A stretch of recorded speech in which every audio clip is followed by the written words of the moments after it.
സ്ത്രീകളും പുരുഷന്മാരും ഇടകലർന്നുകൊണ്ട് എന്ന് മാത്രമല്ല, സ്ത്രീകൾ അവരുടെ ശരീരം പോലും തുറന്നുകൊണ്ട് ഈ വ്യായാമത്തിൽ ഏർപ്പെടുകയും സ്ത്രീ പുരുഷൻ തമ്മിൽ കാണലും നോക്കലും ഹറാമാണെന്ന ഈ ഒരു ധാരണ പോലും ഇല്ലാതെയാക്കി നാശങ്ങളും നഷ്ടങ്ങളും ഇവിടെ വരുത്തിക്കൊണ്ടിരിക്കുന്ന ഒരു പ്രവണതയാണ് ഇപ്പോൾ കേൾക്കുന്നത്. അങ്ങനെ ദീനിൽ നിന്ന് ആളുകളെ ഒഴിവാക്കുകയാണ്. ഹറാമ് ചെയ്യുന്നതിന് ഒരു മടിയുമില്ല. നമസ്കാരം. സ്ത്രീകളും പുരുഷന്മാരും ഒക്കെ ഏർപ്പെടുന്ന വ്യായാമത്തിനെതിരെ കാന്തപുരം അബൂബക്കർ മുസ്ലിയാർ കടുത്ത വിമർശനം തുടരുകയാണ്. സ്ത്രീയും പുരുഷനും നോക്കുന്നതും കാണുന്നതും ഹറാമാണെന്ന് പറഞ്ഞ കാന്തപുരം സ്ത്രീയും പുരുഷനും ഇടകലർന്നുള്ള ഏത് പദ്ധതി കൊണ്ടുവന്നാലും എതിർക്കുമെന്നും പറയുന്നു. എന്താണ് സ്ത്രീയും പുരുഷനും ഇടകലർന്നാൽ പ്രശ്നം? പിന്തിരിപ്പൻ നിലപാട് പറഞ്ഞ് വിശ്വാസ സംരക്ഷണത്തിന്റെ പേരിൽ സ്ത്രീ സ്വാതന്ത്ര്യത്തിന് വിലക്കിടുന്നവരുടെ ലക്ഷ്യമെന്താണ്? എന്തിനാണ് ഇവർ പൊതു ഇടങ്ങളിലേക്ക് എത്തുന്ന സ്ത്രീകളെ ഭയക്കുന്നത്? പരിശോധിക്കാം. സ്വാഗതം. എനിക്കൊപ്പം ചർച്ചയിൽ ശ്രീമതി എം സുൽഫത്ത്, വനിതാവകാശ പ്രവർത്തക, മുഹമ്മദ് അലി കിനാലൂർ, SYS പ്രതിനിധി, ശ്രീ AM ഷിനാസ്, അധ്യാപകൻ, ശ്രീ ബഷീർ വള്ളിക്കുന്ന്, സാമൂഹ്യ നിരീക്ഷകൻ എന്നിവരാണ് ചർച്ചയിൽ ആദ്യം ചേരുന്നത്. നമുക്കൊപ്പം മുഹമ്മദ് അലി കിനാലൂർ. എന്നെ കേൾക്കാമോ? കേൾക്കാം, പറയൂ. എന്തുകൊണ്ടാണ് ഒരു വ്യായാമ മുറയിൽ തുടങ്ങി സ്ത്രീകളും പുരുഷന്മാരും ഇടകലരുന്നതും നേർക്കുനേർ കാണുന്നതും പോലും ഹറാമാണ് എന്ന തരത്തിൽ ഇത്തരം ഒരു സന്ദേശം നൽകേണ്ടുന്നതിന്റെ സാഹചര്യം? ഇസ്ലാമികമായി ഒരു നിലപാട് പറയാനുള്ള പണ്ഡിത സംഘടനയുടെ അവകാശം നിങ്ങൾക്കാർക്കും ചോദ്യം ചെയ്യാൻ കഴിയില്ല എന്നാണ് ഞാൻ വിചാരിക്കുന്നത്. ഏത് ഒരാൾക്കും, വ്യക്തികളാവട്ടെ സംഘടനകളാവട്ടെ, അതിന്റെ ഭാഗമായി നിൽക്കുന്ന ആളുകൾക്ക് ജനാധിപത്യത്തിനും നിയമത്തിനും ഭരണഘടനയ്ക്കും അകത്ത് നിന്നുകൊണ്ട് തങ്ങളുടെ ആശയങ്ങൾ പ്രചരിപ്പിക്കാനുള്ള സ്വാതന്ത്ര്യം, അവകാശം ഭരണഘടന നൽകുന്നുണ്ട്. ആ ഭരണഘടനാദത്തമായ ഒരു അവകാശത്തെയാണ് കഴിഞ്ഞ ദിവസം സമസ്ത കേരള ജമിയത്തുൽ ഉലമ പ്രസ്താവനയിലൂടെയും തുടർന്ന് ശൈഖുന കാന്തപുരം ഉസ്താദ് വിവിധ പരാമർശങ്ങളിലൂടെയും ആ അവകാശത്തെയാണ് വിനിയോഗിച്ചിട്ടുള്ളത്. നിങ്ങൾക്ക് ഈ ചർച്ചയിൽ ഇരിക്കുന്ന ആർക്കും ആ വിഷയത്തിൽ തർക്കമുണ്ടാകില്ല എന്ന് ഞാൻ വിചാരിക്കുകയാണ്. ഇനി രണ്ടാമത്തേത്, എന്തുകൊണ്ടാണ് അത് പറഞ്ഞത് എന്നതാണ് നിങ്ങൾ ഉന്നയിക്കുന്ന ചോദ്യം. മതം അങ്ങനെ പറയുന്നു എന്നതാണ് എന്റെ ഉത്തരം. മതപ്രമാണങ്ങളെ മുന്നിൽ വെച്ചുകൊണ്ടാണ് സമസ്ത കേരള ജമിയത്തുൽ ഉലമ വിവിധ വിഷയങ്ങളിൽ നിലപാട് പറയുന്നത്. 1926 സമസ്ത രൂപീകൃതമാവുന്നത്. 2026 നൂറ്റാണ്ട് തികയുന്നു. ഈ നൂറ്റാണ്ട് കാലത്തിനിടയിൽ സമസ്തയുടെ നേതൃനിരയിൽ ഉണ്ടായിരുന്ന പണ്ഡിതന്മാർ മതപരമായ പ്രമാണങ്ങളെ മുന്നിൽ വെച്ചുകൊണ്ടാണ് നിലപാട് പറഞ്ഞിട്ടുള്ളത്. ആ നിലപാട് പറയാനുള്ള അവകാശം ഭരണഘടനാദത്തമാണ് എന്ന് ഞാൻ പറയുകയുണ്ടായി. ഇനി രണ്ടാമത്തേത്, ഈ പറഞ്ഞതിനകത്ത് വിയോജിപ്പുള്ള ആളുകൾ ഉണ്ടാവാം, അവർ വിയോജിക്കട്ടെ. ജനാധിപത്യപരമായി ഒരു സംഘടനയ്ക്ക് നിലപാട് പറയാൻ കഴിയുന്നത് പോലെ തന്നെ വിയോജിക്കാനുമുള്ള അവകാശമുണ്ട്, അത് വിയോജിക്കട്ടെ. പക്ഷെ ഈ പറഞ്ഞത് വലിയ പാതകമാണ് എന്ന രീതിയിൽ അവതരിപ്പിക്കുന്നതിന്റെ സാഹചര്യം എന്താണ്? ഞാൻ ചോദിക്കുന്നത്, ഇങ്ങനെ ഒരു നിലപാട് ഒരു കാര്യം ശ്രീ മുഹമ്മദ് അലി കിനാലൂർ, താങ്കൾ സംസാരിച്ചു തുടങ്ങും മുൻപ് എങ്ങനെ ഇടപെടും എന്ന് കരുതിയാണ് ഞാൻ ഇത്രയും ക്ഷമിച്ചത്. ഒന്ന്, താങ്കൾ പറഞ്ഞു നിങ്ങൾക്ക് ആർക്കും പരാതി ഉണ്ടാകില്ല, ഇങ്ങനെ പറയാനും പ്രചരിപ്പിക്കാനും ഒക്കെയുള്ള അവകാശം ഭരണഘടന നൽകുന്നു എന്ന്. സ്ത്രീക്കും പുരുഷനും തുല്യ അവകാശം നൽകുന്ന ഭരണഘടനയാണ് നമുക്കുള്ളത്. അങ്ങനെ ഒരു ഭരണഘടന ഉള്ള രാജ്യത്ത് സ്ത്രീക്ക് തുല്യ അവകാശമുള്ളിടത്താണ് ഈ 21-ാം നൂറ്റാണ്ടിൽ ഒരു മതപണ്ഡിതൻ ഈ രീതിയിൽ സംസാരിക്കുന്നത്, ഈ രീതിയിലുള്ള സന്ദേശം നൽകുന്നത്. അതുകൊണ്ട് തന്നെയാണ് ഈ വിഷയം നമ്മൾ ഇന്ന് ചർച്ച ചെയ്യുന്നത്. നിങ്ങൾക്ക് സ്വീകാര്യമായ നിലപാട് സ്വീകരിക്കണമെങ്കിൽ നിങ്ങൾക്ക് ഇഷ്ടമുള്ള സംഘടനയിൽ ചേരാം.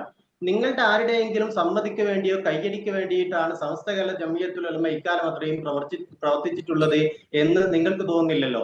ഞാൻ നേരത്തെ പറഞ്ഞ പരാമർശം നിങ്ങൾക്ക് പരാതി ഉണ്ടാകില്ലല്ലോ എന്ന പരാമർശമാണ് തെറ്റെങ്കിൽ ഞാൻ അത് തിരുത്തി പറയുന്നു. നിങ്ങൾക്ക് പരാതി ഉണ്ടെങ്കിൽ പോലും നിങ്ങളുടെ ആരുടെയും സർട്ടിഫിക്കറ്റിനും കയ്യടിക്കും വേണ്ടി നിലപാട് പറയാൻ സമസ്ത കേരള ജമിയത്തുൽ ഉലമയോ അതിന്റെ നേതാക്കളോ സന്നദ്ധമാകില്ല. ഞാൻ ചോദിക്കുന്ന ചോദ്യം ലളിതമാണ്. ഈ പറയുന്ന ഒരു പ്രസ്താവന നടത്തി. ആ പ്രസ്താവന ആരുടെയെങ്കിലും മേൽ അടിച്ചേൽപ്പിക്കുന്നതിന് വേണ്ടി ആരെയെങ്കിലും തെരുവിൽ പിടിച്ചു നിർത്തിയിട്ട് ഈ രീതിയിലുള്ള കയ്യേറ്റം നടത്തുകയോ അക്രമങ്ങൾക്ക് ഏർപ്പെടുകയോ ചെയ്യാത്ത കാലത്തോളം അതെങ്ങനെയാണ് നിയമവിരുദ്ധമായ ഒരു പ്രസ്താവനയാകുന്നത്?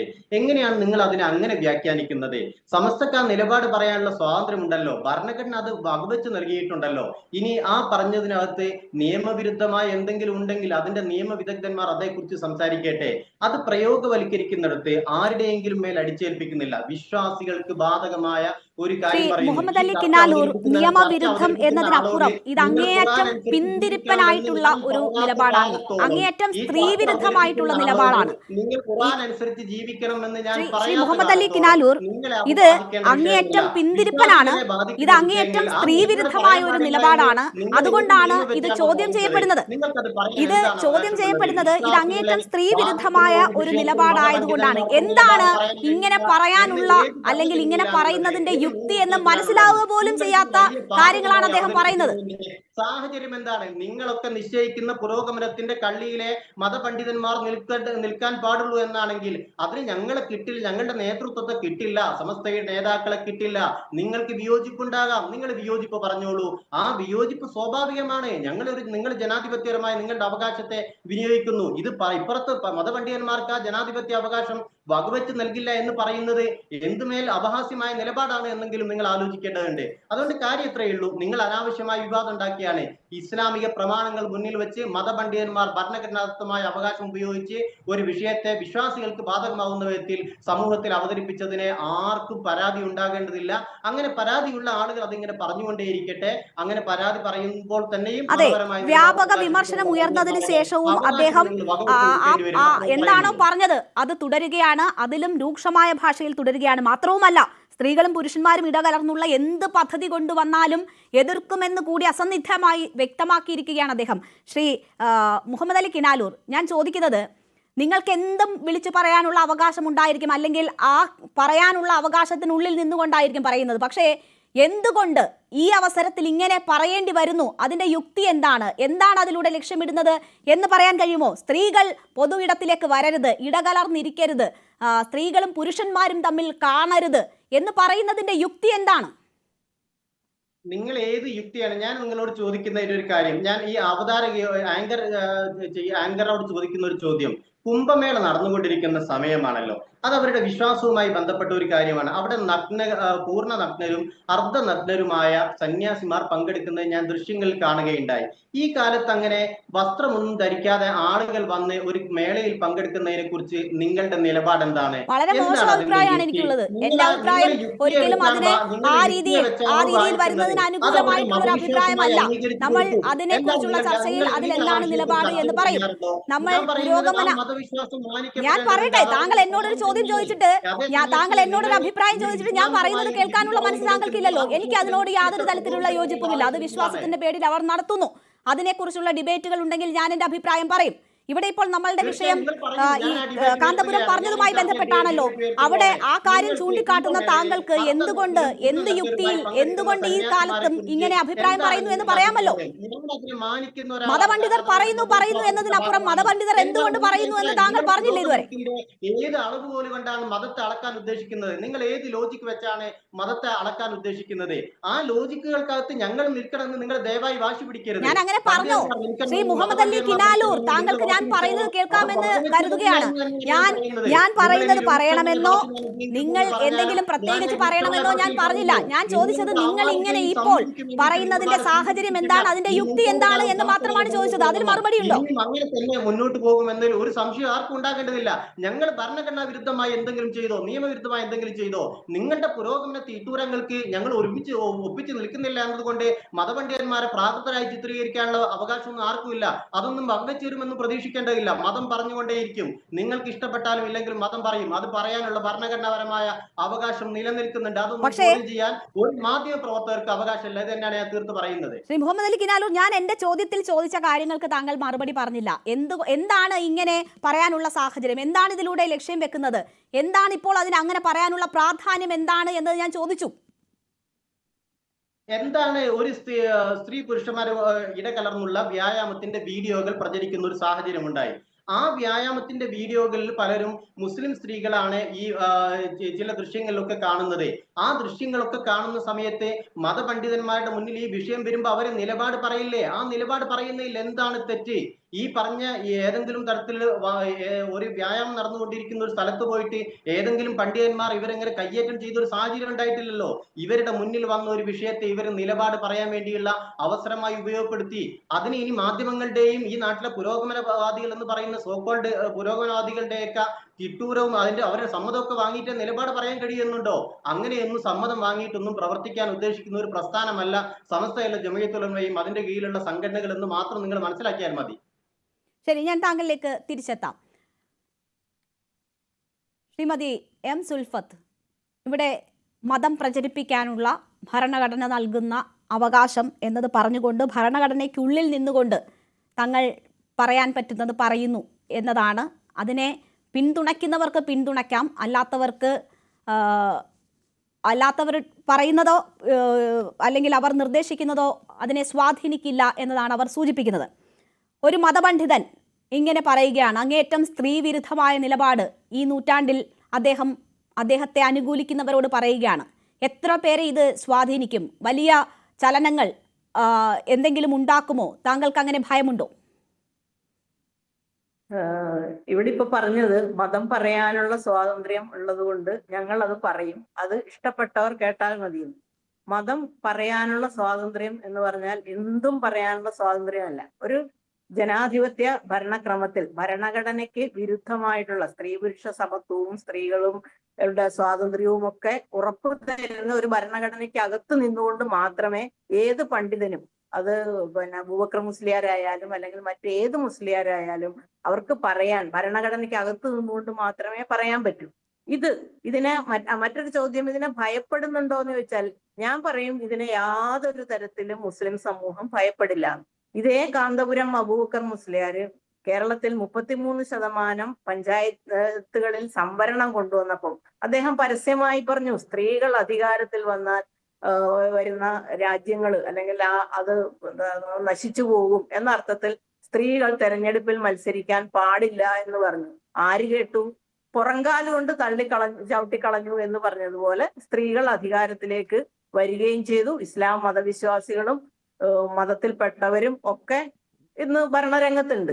ഇതേപോലെ വളരെ വിരളി പിടിച്ചുകൊണ്ട് സ്ത്രീകളെ പഠിപ്പിക്കാൻ വേണ്ടിയിട്ട് ഞാൻ ചോദിക്കുകയാണ്, ഈ കാന്തപുരം അബൂബക്കർ മുസ്ലിയാരോ അല്ലെങ്കിൽ മതപണ്ഡിതന്മാരോ ഒക്കെ നിങ്ങളൊക്കെ ജനിച്ചത് സ്ത്രീകളെ മാത്രം പഠിപ്പിക്കാൻ, സ്ത്രീകളെ നരകം കാണിച്ച് പേടിപ്പിക്കാൻ, സ്ത്രീകളെ സദാചാരം പഠിപ്പിക്കാൻ, സ്ത്രീകൾ പൊതുസ്ഥലത്ത് എങ്ങനെ ഇടപെടണം, എന്ത് ധരിക്കണം, എങ്ങനെ പോകണം എന്ന് പറയുന്നിടത്ത് നിങ്ങൾക്ക് ആർക്കും ഈ പുരുഷന്മാരെ കുറിച്ച് പറയാൻ ഒന്നുമില്ലേ?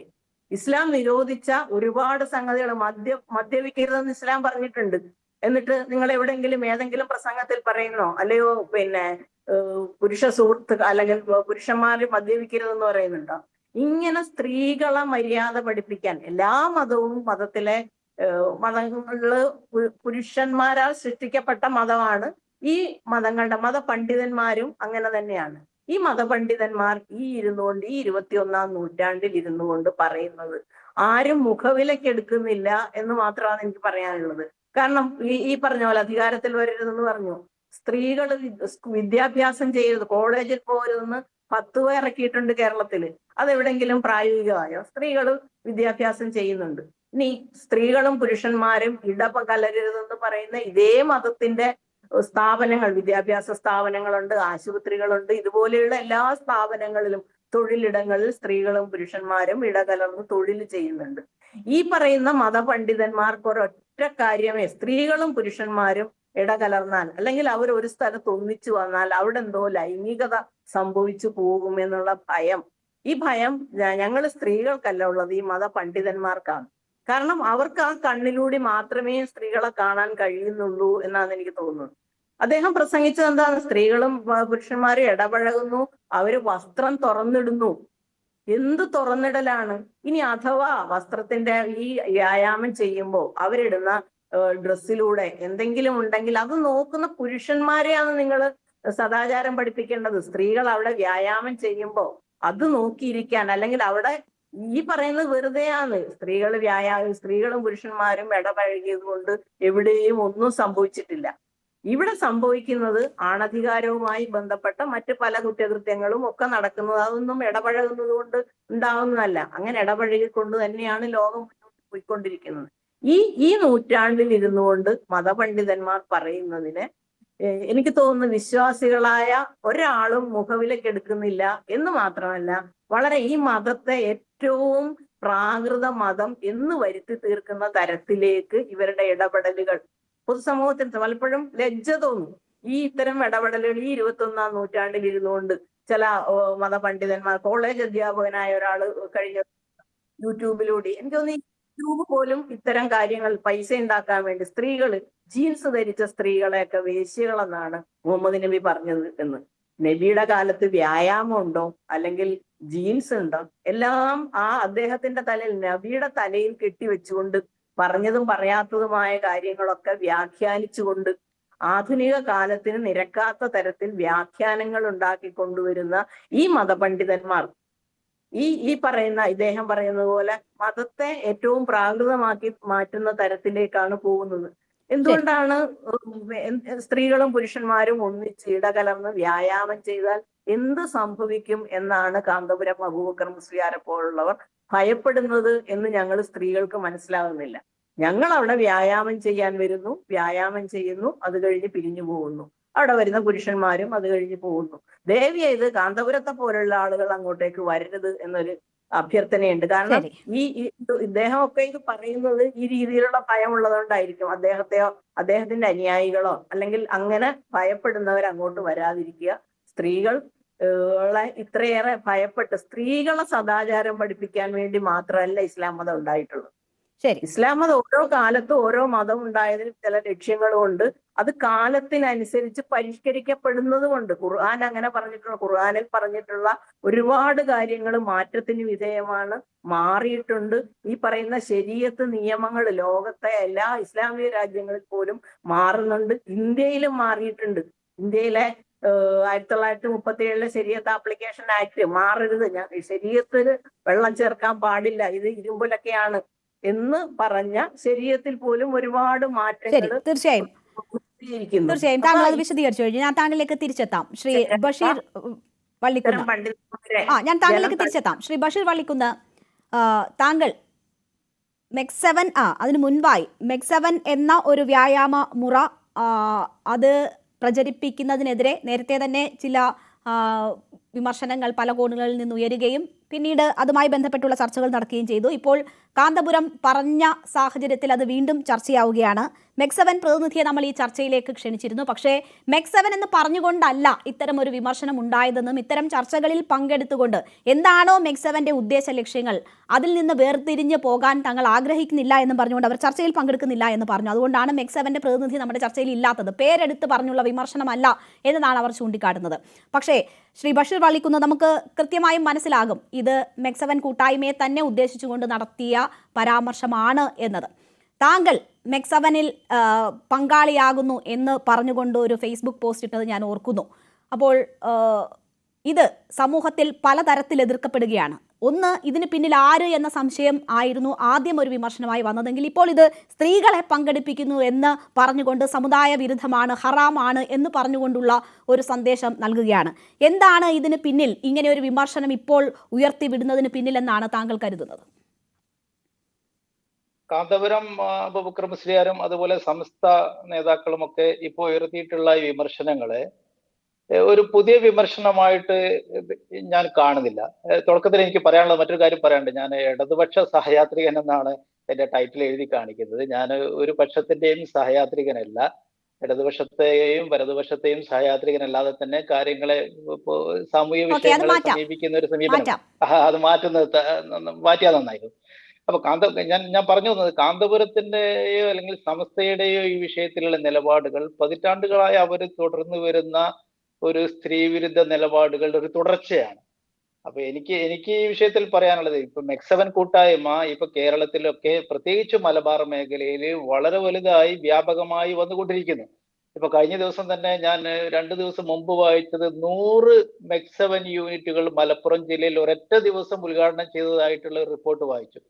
അപ്പൊ അത്രയധികം യൂണിറ്റുകൾ ആളുകളിലേക്ക് പിന്നെ വ്യായാമ മുറകൾ പരിശീലിക്കാൻ വേണ്ടി ജാതിയോ മതമോ അതുപോലെ രാഷ്ട്രീയമോ ഒന്നും നോക്കാതെ ആളുകൾ ഒരു കൂട്ടായ്മയായി വരികയാണ്. അപ്പൊ ഈ രംഗത്തേക്ക് പിന്നെ സമൂഹത്തിലെ പിന്നെ പുരുഷന്മാർ മാത്രം വ്യായാമം ചെയ്താൽ മതി, സ്ത്രീകൾ അവിടെ വീട്ടിലിരിക്കട്ടെ എന്ന് പറഞ്ഞാൽ നടക്കുന്ന കാര്യമാണോ? അല്ല.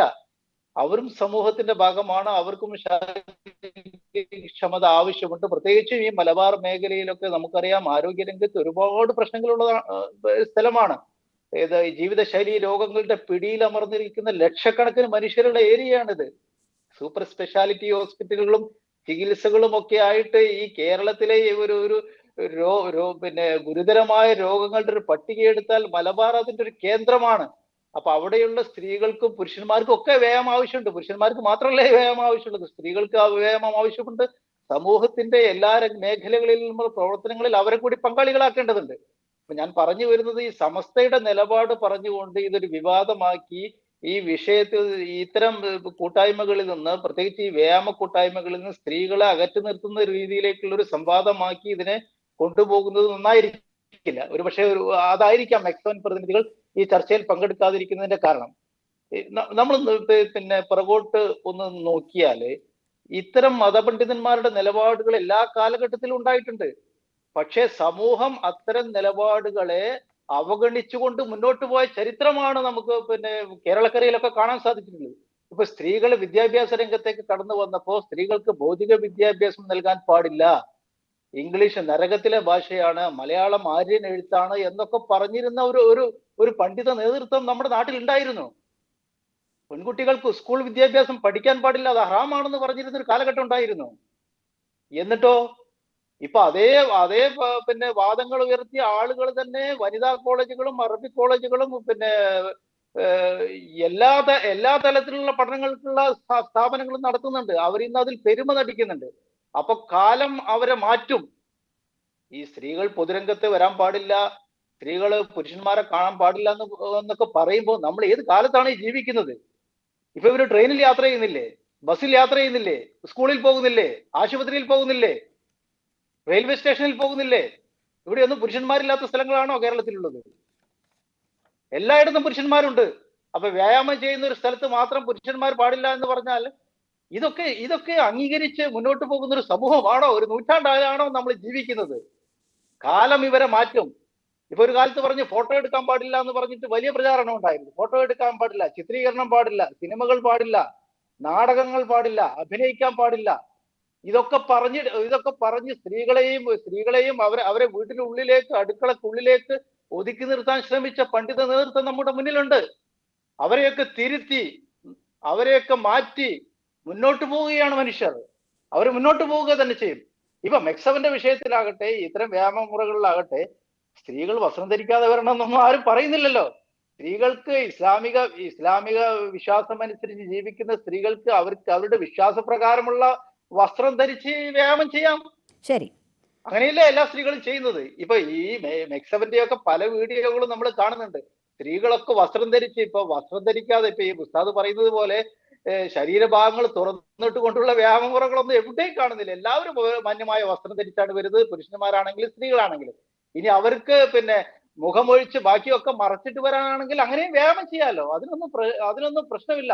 അപ്പൊ നമ്മൾ മനസ്സിലാക്കേണ്ടത് സമൂഹത്തെ ഗുണപരമായി മുന്നോട്ട് നയിക്കുന്ന, അവരുടെ ശാരീരിക ക്ഷമത കൂട്ടുന്ന, മാറാരോഗങ്ങളിൽ നിന്നും ജീവിതശൈലികളിൽ നിന്നും നമ്മുടെ സ്ത്രീകളെയും പുരുഷന്മാരെയും ഒക്കെ രക്ഷപ്പെടുത്താൻ സഹായിക്കുന്ന ഒരു വ്യായാമ മുറ, ഒരു സാമൂഹ്യ ജാഗ്രത, ഒരു ജാഗരണമാണ് ഉണ്ടായിട്ടുള്ളത്.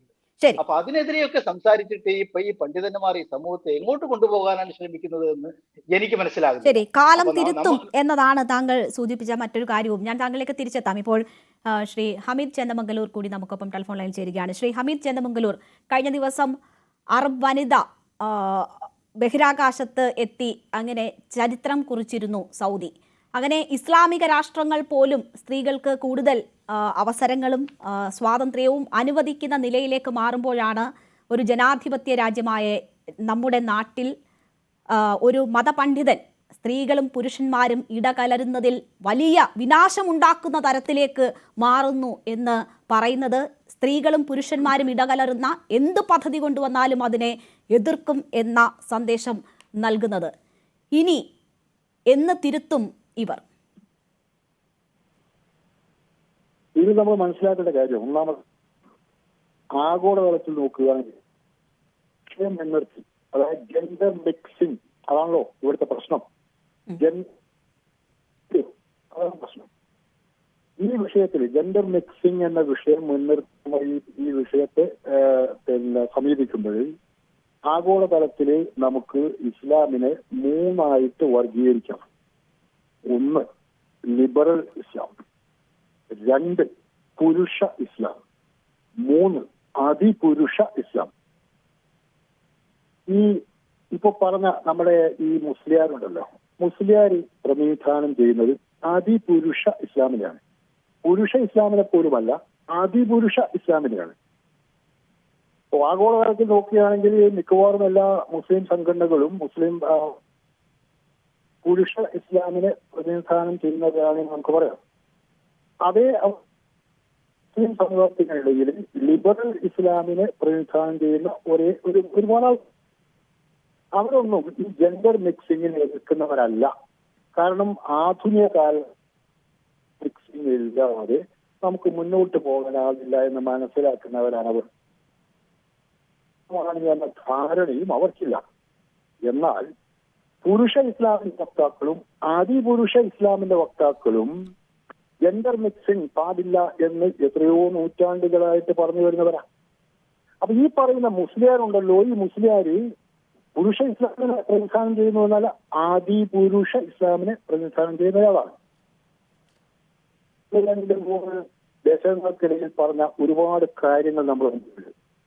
ഇദ്ദേഹം പറഞ്ഞു, മുസ്ലിം സ്ത്രീകൾ ആരോഗ്യ പ്രശ്നങ്ങൾ ഉണ്ടായാൽ പുരുഷന്മാരായ ഡോക്ടർമാരെ സമീപിക്കാൻ പാടില്ല, സ്ത്രീകളായ ഡോക്ടർമാരെ പാടുള്ളൂ എന്ന് പറഞ്ഞതാണ് ഈ പറയുന്ന മുസ്ലിം. രണ്ടാമത്തെ കാര്യം അദ്ദേഹം പറഞ്ഞിരുന്നത്, ഈ മുസ്ലിം വ്യക്തിനിയമവും ബാക്കി കാര്യങ്ങളൊക്കെ ഇവിടെ ചർച്ച ചെയ്യപ്പെട്ട കാലത്ത് അദ്ദേഹം പറഞ്ഞ എന്തായിരുന്നു, ബഹുഭാര്യത്തെ ന്യായീകരിക്കാൻ വേണ്ടി ഈ മുസ്ലിയാർ പറഞ്ഞത്, നിങ്ങൾക്കൊരു ഭാര്യയെ ഉള്ളൂവെങ്കിൽ ആ ഭാര്യയ്ക്ക് ആർത്തവമുണ്ടാകുമ്പോൾ പുരുഷൻ എന്ത് ചെയ്യണം? വേശ്യാലയത്തിൽ പോകണം. വേശ്യാലയത്തിൽ പോകുന്നത് ഇസ്ലാം വിരുദ്ധമാണ്. അതുകൊണ്ട് അത്തരം സന്ദർഭങ്ങളിൽ 2-3 ഭാര്യമാരുണ്ടെങ്കിൽ ഒരു ഭാര്യക്ക് ആർത്തവമാണെങ്കിൽ മറ്റേ ഭാര്യയുടെ അടുത്ത് പോകാം എന്ന് പറഞ്ഞ മുസ്ലിയാരാണ് ഈ മുസ്ലിയാർ. ഇങ്ങനെ എല്ലാ കാര്യത്തിലും പുരുഷ ഇസ്ലാമിന്റെ തന്നെ ഏറ്റവും തീവ്ര രൂപമായിട്ടുള്ള കാര്യങ്ങൾ അവതരിപ്പിച്ചു പോകുന്ന ഒരാളാണ്. എന്നെ ഏറ്റവും കൂടുതൽ അലോസരപ്പെടുത്തിയത്, ഇദ്ദേഹം ഇതൊക്കെ പറഞ്ഞിട്ട് നമ്മുടെ നാട്ടിൽ മതേതര പാർട്ടികൾ എന്ന് അഭിമാനിക്കുന്ന പാർട്ടികളില്ലേ, കമ്മ്യൂണിസ്റ്റ് പാർട്ടികളുണ്ട്, കോൺഗ്രസ് ഉണ്ട്, കോൺഗ്രസിൽ നിന്ന് മാറിപ്പോയ ഒരുപാട് കോൺഗ്രസുകളുണ്ട്, അല്ലാത്ത മതേതര പാർട്ടികളുണ്ട്. ഇന്ന് ഗോവിന്ദൻ മാഷ് ഒരു ചെറിയ രൂപത്തിൽ ഇതിനോടൊന്ന് പ്രതികരിച്ചു. ഇങ്ങനെ ഈ കാലത്ത് ഇങ്ങനെയൊന്നും പറയുന്ന അത്ര ശരിയല്ല എന്നുള്ള രൂപത്തിൽ ഇന്ന്.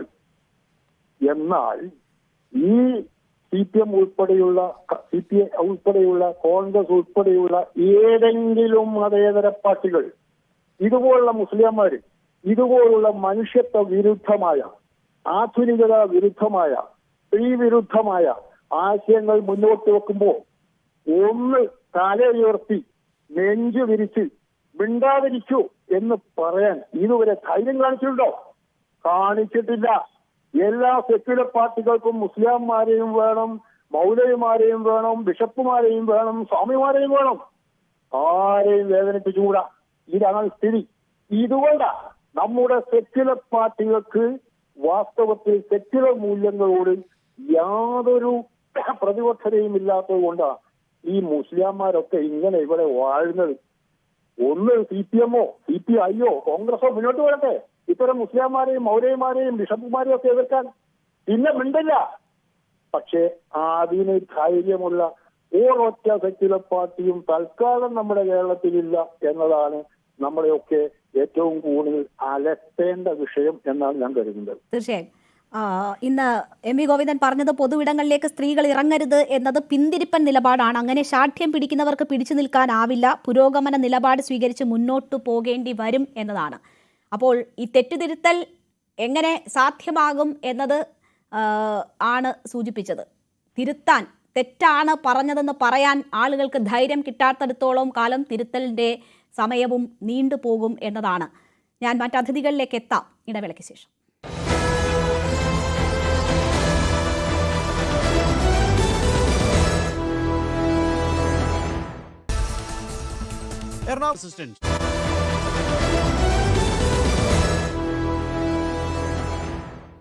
വീണ്ടും ചർച്ചയിലേക്ക്. ശ്രീ മുഹമ്മദ് അലി കിനാലൂർ, ഇവിടെ പല പാനലിസ്റ്റുകളും പറഞ്ഞ കാര്യങ്ങൾക്ക് താങ്കൾക്ക് മറുപടി പറയാനുണ്ടാകും. ഈ അടുത്തിടെ താലിബാനിലാണ് അയൽപ്പക്കത്തെ സ്ത്രീകളെ കാണുന്ന ജനാലകൾ വേണ്ട കെട്ടിമറയ്ക്കാനെന്ന് ധനമന്ത്രാലയം ഒരു നിർദ്ദേശം കൊടുത്തു എന്ന തരത്തിൽ വന്നത്. അപ്പോൾ മുസ്ലിം രാഷ്ട്രങ്ങൾ, ഇസ്ലാമിക രാഷ്ട്രങ്ങൾ പോലും പരിവർത്തനത്തിന് വിധേയമായി കൊണ്ടിരിക്കുകയാണ്. സ്ത്രീകളുടെ അവകാശങ്ങൾ നടപ്പാക്കിക്കൊണ്ടിരിക്കുകയാണ്. സൗദിയിലൊക്കെ ആ മാറ്റങ്ങൾ നമ്മൾ കണ്ടുകൊണ്ടിരിക്കുമ്പോഴാണ് നമ്മുടെ നാട്ടിൽ ഇവിടെ താലിബാനിസം നടപ്പിലാക്കുന്ന രീതിയിൽ അല്ലെങ്കിൽ അതിനോട് സമാനമായ രീതിയിലുള്ള നിർദ്ദേശങ്ങൾ പണ്ഡിതന്മാർ എന്ന് അവകാശപ്പെടുന്നവർ പറയുന്നതും താങ്കളെപ്പോലെ ഒരു അതിൻ്റെ തന്നെ യുവജന സംഘടനയുടെ പ്രതിനിധി അതിനെ ഇത്ര പരസ്യമായി ന്യായീകരിക്കുകയും ഒക്കെ ചെയ്യുന്നത്.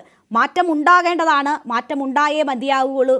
ഇങ്ങനെയുള്ള പണ്ഡിതർ പോലും അവർ മുൻകാലങ്ങളിൽ പറഞ്ഞത് മാറ്റിക്കൊണ്ടുവരുന്നതാണ് നമ്മൾ കാണുന്നത്. അപ്പോൾ അത് അനിവാര്യമായ മാറ്റമാണ് എന്നതാണ് ചൂണ്ടിക്കാണിക്കപ്പെടുന്നത്. ഞാൻ നിങ്ങൾ പറഞ്ഞതിലേക്ക് വരാം. ഹമീദ് ചേന്നമംഗലൂർ എന്താണ് പറഞ്ഞത് എന്ന് ഞാൻ കേട്ടില്ല. അതിന്റെ സൗണ്ടിന്റെ പ്രശ്നം ഉണ്ടായതുകൊണ്ട് എനിക്ക് കേൾക്കാൻ കഴിഞ്ഞിട്ടില്ല. പക്ഷെ അദ്ദേഹം എന്താണ് പറഞ്ഞതെന്ന് എനിക്ക് ഊഹിക്കാവുന്നതേ ഉള്ളൂ. ഇസ്ലാം പുരുഷ കേന്ദ്രീകൃത മതമാണ്, സ്ത്രീവിരുദ്ധമാണ്, മുസ്ലിംമാരെല്ലാം സ്ത്രീവിരുദ്ധരാണ് എന്നായിരിക്കും അദ്ദേഹം പറഞ്ഞിട്ടുണ്ടാവുക. അതിപുരുഷ കേന്ദ്രീകൃതം എന്നാണ് പറഞ്ഞത്. പുരുഷ കേന്ദ്രീകൃതം മാത്രമല്ല, അതിപുരുഷ കേന്ദ്രീകൃതം. എന്തെങ്കിലും പുതുമയുണ്ട് എന്ന് ഞാൻ വിചാരിക്കുന്നില്ല. അതുകൊണ്ട് ഞാൻ അദ്ദേഹത്തിന് മറുപടി പറയാൻ നിൽക്കുന്നില്ല. ഞാൻ വ്യക്തതയോട് കൂടി കേട്ടിട്ടില്ല. പക്ഷെ അദ്ദേഹം ഇതായിരിക്കും പറഞ്ഞതെന്ന് എനിക്ക് ഊഹിക്കാവുന്നതേ ഉള്ളൂ. ഇനി രണ്ടാമത്, നേരത്തെ ഇവിടെ സംസാരിച്ച ഒരു ബഹുമാനപ്പെട്ട വനിത പറയുകയുണ്ടായി കാന്തപുരം മുസ്ലിയാർക്ക് പേടിയാണ് എന്നുള്ളതൊക്കെ. എന്ത് പേടിയാണ് നിങ്ങൾ ഈ പറയുന്നത്? മതം പറയുന്നിടത്ത് ഒരു പേടിയും പേടിക്കേണ്ടതില്ല. ഇവിടെ സ്ത്രീകളും പുരുഷന്മാരും വ്യായാമം നടത്തുന്നത്, അത് ഒരുമിച്ച് വ്യായാമം നടത്തുന്നതിലെ മതവിരുദ്ധമായ ചില വിഷയങ്ങൾ ചൂണ്ടിക്കാണിച്ചു. സ്ത്രീകൾ വ്യായാമം നടത്തരുത് എന്ന് ഉസ്താദ് പറഞ്ഞിട്ടുണ്ടോ? സംഘടന പറഞ്ഞിട്ടുണ്ടോ? അങ്ങനെ ഒരു നിലപാട് സ്വീകരിച്ചിട്ടില്ലല്ലോ.